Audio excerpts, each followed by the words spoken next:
तो हमने एक मॉडुलस वाले इनक्वालिटीज को सॉल्व करने का एक शानदार सा तरीका निकाला है, वो है घोड़ा मेथड। ध्यान रहे बच्चों, ये सिर्फ एक मॉडुलस वाले क्वेश्चन में ही यूज करना है, इसमें एक मॉडुलस यूज हो रहा हो और इनक्वालिटीज के केस में। तो ये है कौन सा मेथड है? घोड़ा मेथड। तो हाँ, ये घोड़ा मेथड है, बिल्कुल घोड़ा की तरह इसको वर्क करता है। इसमें एक घोड़ा होगा और एक रस्सी होगी और घोड़ा कहीं बंधा होगा। तो आप देख सकते हैं कि ये मैंने पहला क्वेश्चन उठाया। वीडियो को एंड तक देखें, अच्छा लगेगा।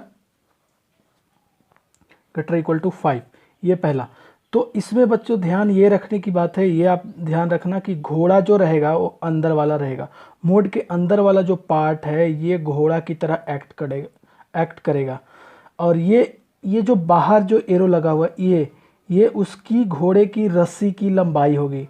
रस्सी की लंबाई,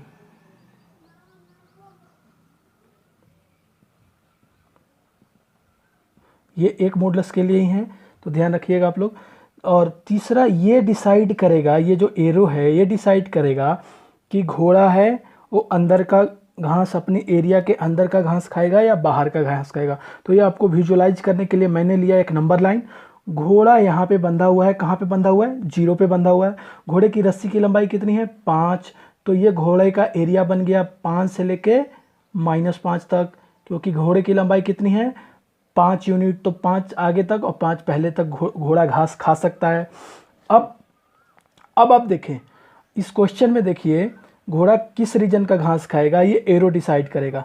तो आप देखें ये एरो बाहर की ओर है, 5 की ओर है, बाहर की ओर है। तो बाहर की ओर मतलब कहना चाहता है कि घोड़ा जो है वो 5 से बाहर वाला रीजन का घास खाएगा और -5 से बाहर वाला रीजन का घास खाएगा। -5 से 5 वाला रीजन सेलेक्ट नहीं होगा। तो इसका आंसर जो जाएगा वो x बिलोंग, आप खुद से देख लें, x से 5 से बाहर वाले रीजन का, यानी x belongs to 5 to infinite, और -5 से पहले वाला, तो यानी x बिलोंग्स टू, ये कौन सा रीजन होगा? -इनफाइनाइट से -5। तो इसको हमने कंबाइन करके लिख दिया। और क्यों लगाया? ये रीजन या ये रीजन। तो इसके लिए हमने और का सिंबल यहाँ पे लगाया है, या तो इधर का घास खाएगा या तो इधर का घास खाएगा। तो x belongs to -infinite to -5 union 5 to infinite. ये 5 -5 पे क्लोज लगाने का रीजन क्या हुआ? क्योंकि यहाँ पे इक्वालिटी का साइन है, यानी 5 भी सिलेक्टेड रहेगा। यहाँ से लेके इधर का घास खाएगा। अब दूसरे वाले क्वेश्चन में आप जस्ट देखें, सेकेंड क्वेश्चन में देखें। सेकेंड क्वेश्चन में घोड़ा, ये रस्सी की लंबाई तो 5 है, यानी सेम कंडीशन। लेकिन अब देखें यहाँ पे रस्सी की लंबाई 5, तो -5 से 5 तक का रीजन है, घोड़ा का एरिया है। तो इसमें देखें, लेकिन एरो का साइन किधर है? अंदर की ओर, इस तरफ, उसके तरफ, घोड़े की तरफ, यानी कि घोड़ा अंदर वाले रीजन का घास खाएगा। यानी इसका आंसर जो होगा वो x बिलोंग्स टू -5 टू 5 हो जाएगा। तो ये हमारा घोड़ा मेथड है। अब हम क्वेश्चन नंबर 3 देखते हैं। थर्ड पे क्या है? Mode of x + 2 > 6। सिमिलर वही चलता चला जाएगा, घोड़ा चेंज होता चला जाएगा, क्वेश्चन चेंज होता चला जाएगा। यहाँ पे हमारा घोड़ा क्या है? x + 2, 6 क्या है? रस्सी की लंबाई की,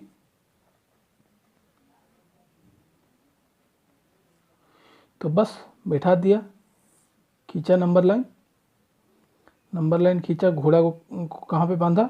0 पे। रस्सी की लंबाई कितनी है? 6। तो ये हो गया घोड़े का रीजन।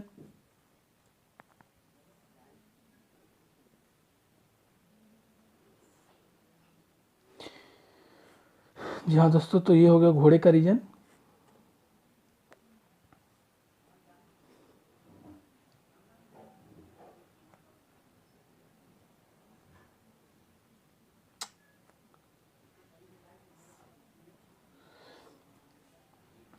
ये हमारा क्या हो गया? घोड़े का रीजन हो गया, यहाँ से लेके ये वाला रीजन और ये वाला रीजन, क्योंकि घोड़ा की रस्सी की लंबाई कितनी है?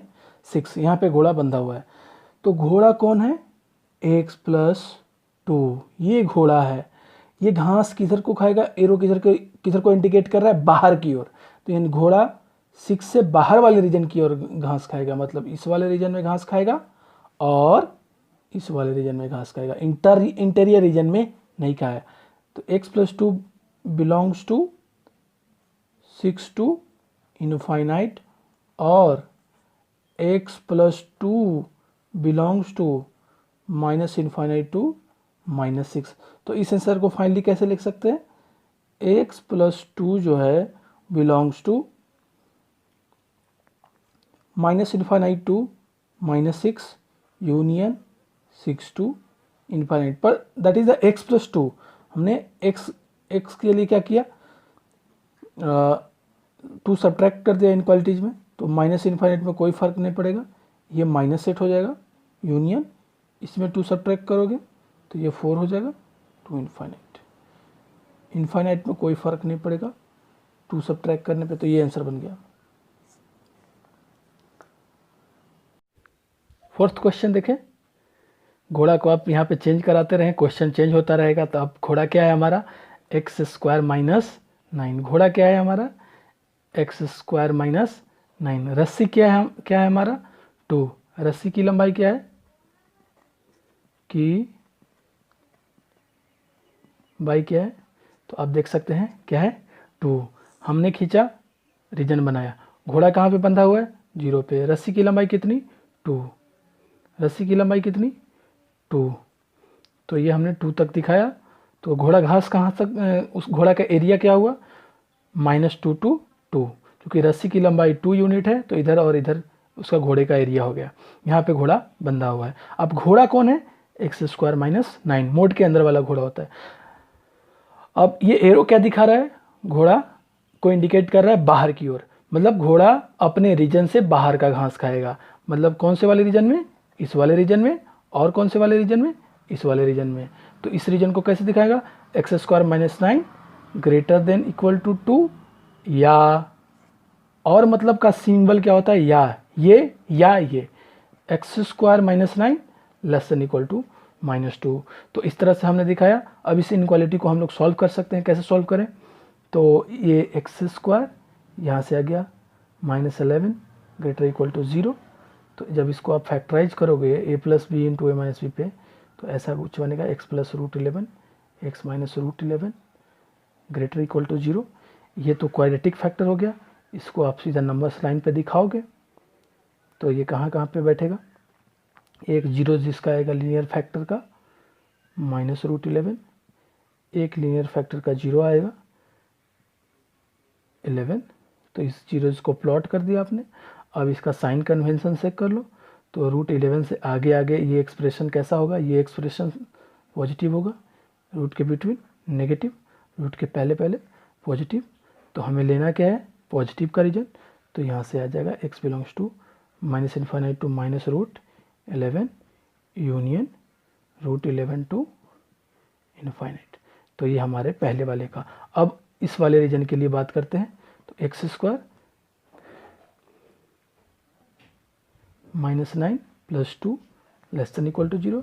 तो x² - 7 less than equal to 0। इसको फैक्टराइज करोगे आप, a+b into a - √7 into x -√7 less than equal to 0। तो आप समझ ही सकते हो, फिर से अपने रीजन फॉर्मेशन किया। तो आपने लीनियर फैक्टर्स का 0 निकाला, ये लीनियर फैक्टर और ये लीनियर फैक्टर। इसका 0 क्या होगा, -√7, इसका 0 क्या होगा, √7। आपने साइन चेक किया इस एक्सप्रेशन का, तो इधर प्लस आएगा, यहाँ पे माइनस, यहाँ पे प्लस।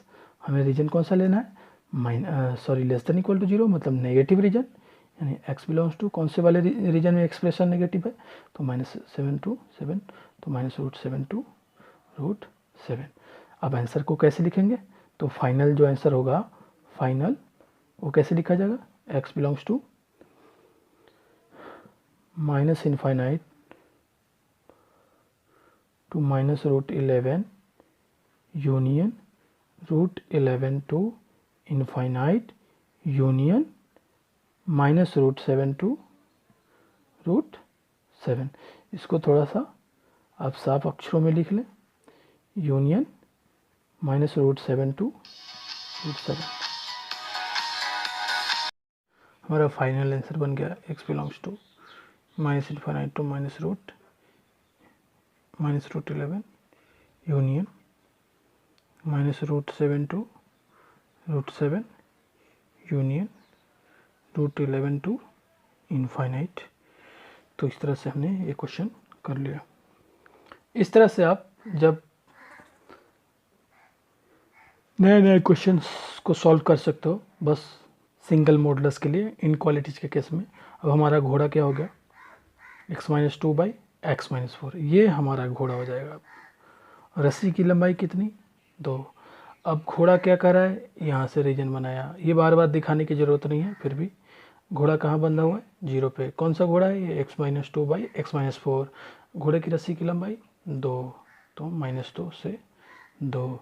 तो घोड़ा का एरिया क्या हो गया, 0 to 2 और -2 to 0। लेकिन एरो क्या कर रहा है, बाहर की ओर, मतलब घोड़ा घास किधर की ओर खाएगा, किधर वाले रीजन में खाएगा, 2 से बाहर अपने रीजन से बाहर वाले एरिया में, यानी इस रीजन में घास खाएगा। और कौन से रीजन में खाएगा, इस वाले रीजन में घास खाएगा। ये घोड़ा का रीजन है जिसमें वो घास खाएगा, क्योंकि एरो क्या दिखाता है, डिसाइड कराता है कि घोड़ा घास किधर के रीजन में खाएगा। तो x-2/x-4 ये हमारा घोड़ा किधर का घास खाएगा, 2 से बाहर वाला रीजन में, या x-2/x-4 किधर का रीजन का घास खाएगा, इससे पहले वाले में, तो < -2। तो इस तरह से हमने डिसाइड कर लिया। अब इस ऑपरेशन को आपको सॉल्व करने आता होगा, बेसिक इनक्वालिटीज़ में आपने ये सीख रखा होगा। तो हम पहले क्या करते हैं, इस इनक्वालिटी को सॉल्व करने के लिए सारे टर्म्स को लेफ्ट में ले आते हैं, राइट हैंड साइड में 0 बनाते हैं, एलसीएम लिया, एलसीएम क्या बन गया हमारा, x-4। एलसीएम लेने के बाद यहाँ क्या है, x-2 -2 into x-4 greater equal to 0। तो यहाँ से हमारा बन गया x - 2x - 2 + 8, जैसा कि देख सकते हैं।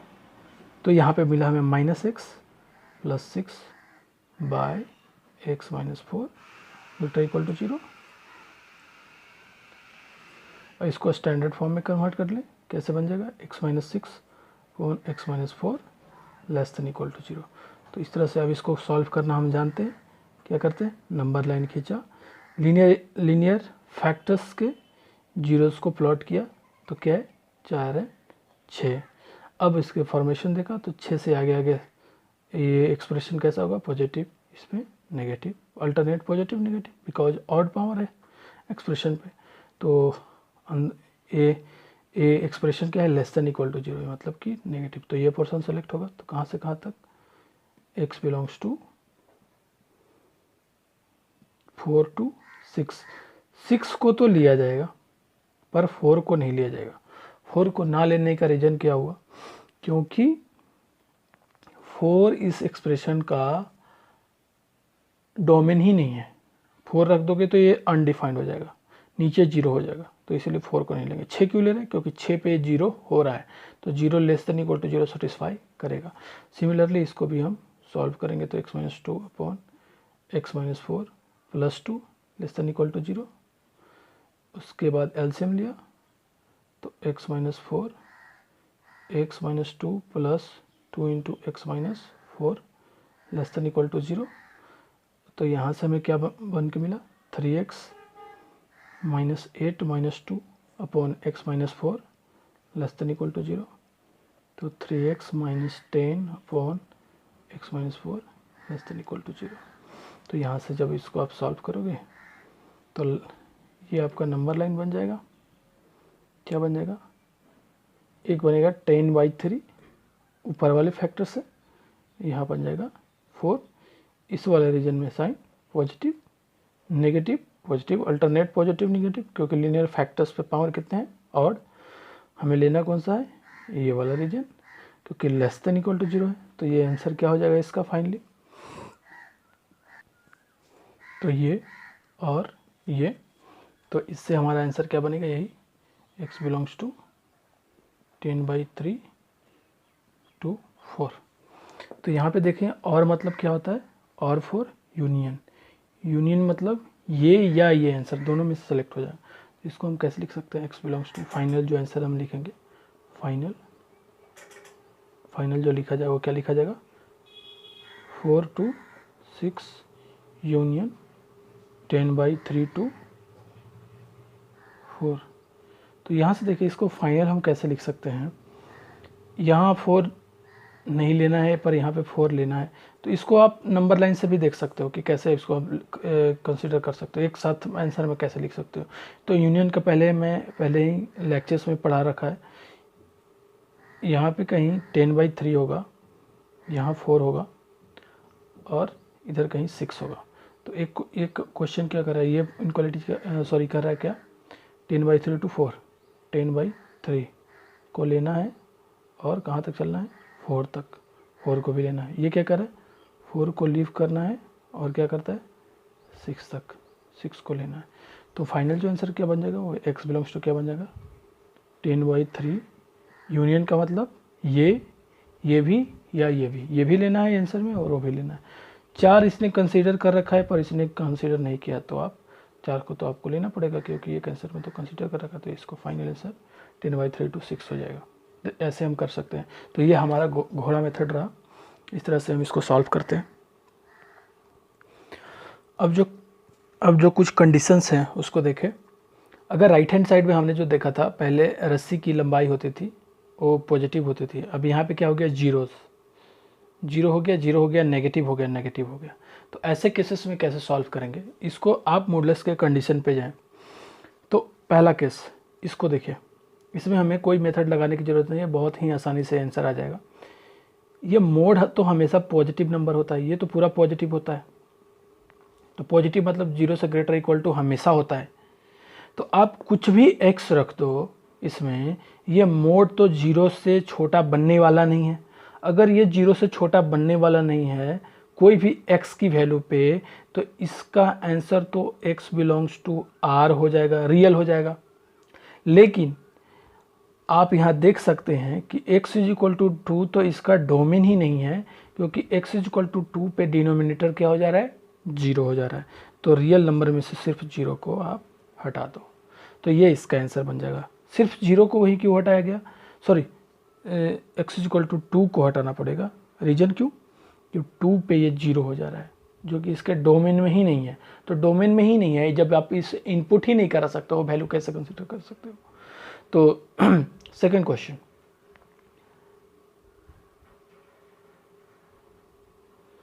यहाँ पे देखें मॉडुलस लगा हुआ है लेस देन इक्वल टू 0, यानी मॉडुलस जो है वो या तो 0 से छोटा होगा या बराबर होगा। तो 0 से छोटा तो होता नहीं है नंबर, तो उसके लिए तो आंसर नहीं बनने वाला, पर इक्वल टू 0 होता है। तो यहाँ पे जो आंसर होगा, ये सेकेंड केस का आंसर, आप क्या बता सकते हो इस सेकेंड केस का आंसर क्या होगा। सेकेंड का आंसर की मैं बात कर रहा हूँ इस केस का, तो ये जो हो रहा है सिर्फ x इज इक्वल टू 5 और -5 इस इनइक्वालिटीज़ को सेटिस्फाई कर रहा है। ये मॉडुलस 0 कब होगा, 5 पे और -5 पे। इस फैक्टर से आप देख सकते हो। क्या 2 लिया जाएगा, तो 2 नहीं लिया जाएगा। 2 क्यों नहीं लिया जाएगा, क्योंकि 2 तो इसके डोमेन में ही नहीं है, इसको 0 भी नहीं बना रहा है, इसको नॉट डिफाइंड कर रहा है। तो इस तरह से सेकेंड का आंसर सिर्फ ये हो जाएगा।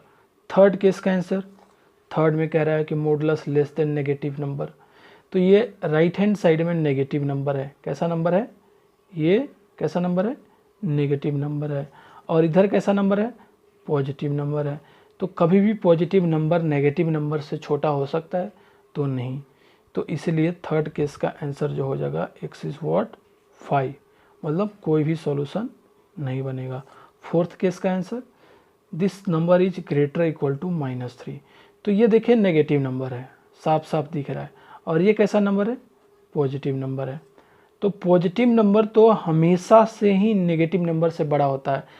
तो आप इसमें x की वैल्यू कुछ भी रख दो, ये हमेशा नेगेटिव नंबर से बड़ा होगा।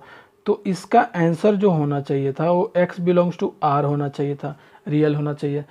पर आंसर में 2 वैल्यू तो इंक्लूड ही नहीं होगा। कौन कौन सी वैल्यू इंक्लूड नहीं होगा, यहाँ से आप देखें x² - 9, इसका जब आप फैक्टर करोगे तो x + 3 x - 3, तो इसके जीरोज़ क्या हैं 3 और -3। 3 और -3 तो इस एक्सप्रेशन का जीरोज़ ही नहीं है। जब इसका जीरोज़ ही नहीं है तो ये तो आप आंसर में रख ही नहीं सकते, सॉरी इसका डोमेन नहीं है 3 और -3। तो जब 3 और -3 इसका डोमेन ही नहीं है, इसमें आप रख ही नहीं सकते, तो आंसर में आप नहीं लिया जाएगा। तो रियल नंबर में से इसको 3 और -3 को आप हटा सकते हो। तो इस चीज़ को लिखने का एक और तरीका है, आप ऐसे भी लिख सकते हो x बिलोंग्स टू -∞ टू -3, -3 को लेना नहीं है, यूनियन -3 to 3 यूनियन 3 to ∞। तो इस तरह से भी हम इसको लिख सकते हैं। कैसे, -∞ से -3 हमने लिया, -3 को शामिल नहीं किया, 3 को शामिल नहीं किया, 3 to ∞ इधर शामिल कर लिया, तो ये आंसर हमारा इसका बन जाएगा। तो इस तरह से सिंगल मॉडुलस के क्वेश्चंस को हम सॉल्व कर सकते हैं।